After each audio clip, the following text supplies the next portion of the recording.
అందరికీ నమస్కారం. విజయవాడ వరద బాధితుల సహాయార్థం ఈరోజు విజయవాడ సింగనగర్ ప్రాంతానికి సంబంధించి ఆర్ఆర్పేట ఏదైతే రాజరాజేశ్వరిపేట ఉంటుందో ఇప్పటివరకు కూడా ఈ ప్రాంతానికి రెండు వైపులా కూడా మీకు రాకపోకలు కట్ అయిపోయింది. ఒకవైపు పూర్తిగా మీకు పొడమేర నుంచి వచ్చిన వాగు పొంగిపోవడంతో, రెండో వైపు కూడా రైల్వే ట్రాక్ నుంచి వచ్చే వాగు పొంగిపోవడంతో ఒక సెంటర్ మధ్యలో ఉండిపోయి ఒక ఐలాండ్ లాగా మారిపోయి కనీస సహాయం కూడా ఇబ్బంది పడే పరిస్థితుల్లో అలాంటి ప్రాంతాన్ని ఎంచుకుని ఈరోజు జనసేన పార్టీ తరఫున కువైట్ జన సైనికులు ఇచ్చిన సహాయంతో మరి స్థానిక నాయకులైన మన దుర్గారావు గారు, అదేవిధంగా మా వీర మహిళ రజనీ గారు, అదేవిధంగా రాహుల్ గారు, బద్రీ గారు మరియు విఘ్నేష్ గారు, మమ్ము గారు, ఈ ప్రాంత అంటే 59-60 మధ్య ప్రాంతం ఉన్న జన సైనికులందరూ కూడా చాలా సాహసోపేతంగా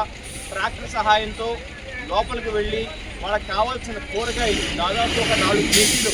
ఉండే వెయిట్ ఉండే కూరగాయలు వాళ్ళకి అందజేయడం జరిగింది. ఇప్పటి వరకు కూడా మీకు మహిళలు వాళ్ళందరూ చెప్పేది ఒకటే, మాకు లోపలికి చాలా తక్కువగా ఉంటున్నాయి, అన్నీ కూడా రోడ్ల మీద వస్తున్నాయని చెప్తున్నారు. కాబట్టి దాన్ని ఈ సమస్యను పరిష్కరించడం కోసం మా వంతుగా లోపల ప్రాంతాలు అంటే ఇంటీరియర్ ప్రాంతాల లోపలికి వెళ్ళి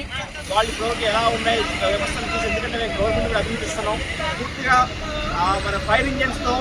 ఏవైతే బురద పూర్తిగా వాళ్ళ ఇల్లు మొత్తం బురద అయిపోయినా బురదంతా కూడా క్లీన్ చేసే ప్రక్రియ జరుగుతుంది. దీనిలో భాగంగా మరి సహాయం అందించిన కువైట్ జన సైనికులకు ఇక్కడ ఉండే వాలంటీర్గా వాళ్ళు పాపం అనారోగ్య సమస్యలు వస్తున్నా కూడా పావులు దోమకాటులు ఎన్ని ఉన్నా కూడా వాటిని పట్టించుకోకుండా జన సైనికులు చేసిన ఈ సహాయాన్ని నేను మనస్ఫూర్తిగా అభినందిస్తూ పవన్ కళ్యాణ్ తరఫున మనస్ఫూర్తిగా